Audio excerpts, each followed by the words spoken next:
Insahay ma'am sa mga tao nga paday nga nagsuporta dili lang diri sa Duterte Park di sa tibukan. Maghimo taog kuan, maghimo taog collective prayers. Kabalod ko, God is listening. Yes. Akala nila matago nila for a long time. You know, the kabalumanta, the people knows. Yeah. When he was president, alam mo, sabihin ko sa inyo, ito alam man yan, yung, di ba, yung PGH, di ba? They were told that sa presidente, they would, okay, we will give you 100 billion something budget. So the people there at PGH, yung mga director dyan, akala nila na one time lang yun.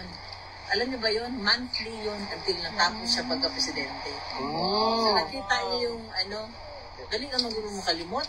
Hindi makalimot yung PRRD.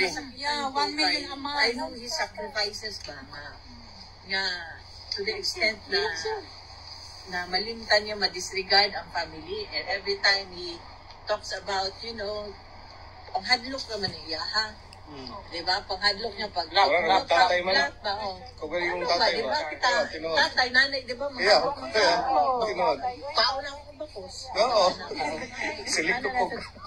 When he was president, nga na iyaha, pasuko-suko na iyaha. So what happened siya ang pasuko-suko?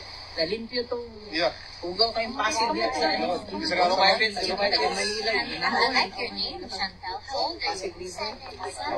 Diba? Nalimpyo. Tapos like your eyes. Something. But everything is, wala din siya. All I can tell you, wala dito siya personally. So nagkamali kayo na to those who are thinking na oligarch.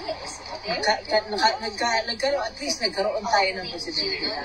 Hindi nagkaroon ng personal interest. He didn't think about, magbulsa siya ng reaching himself. He never, not one single, pag-isipan na gano'n. Sa kanya talaga is, he took his own seriously na ginawa niya ang lahat ng sa Pilipinas. So, sometimes ako pa ang kayo. Siyempre, kabalo ko niya. Hindi niyo alam yung during pandemic. Itong si Mira? Sakripisya niya. He doesn't want to know, to be scared na, ay, walang leader, walang namumuno.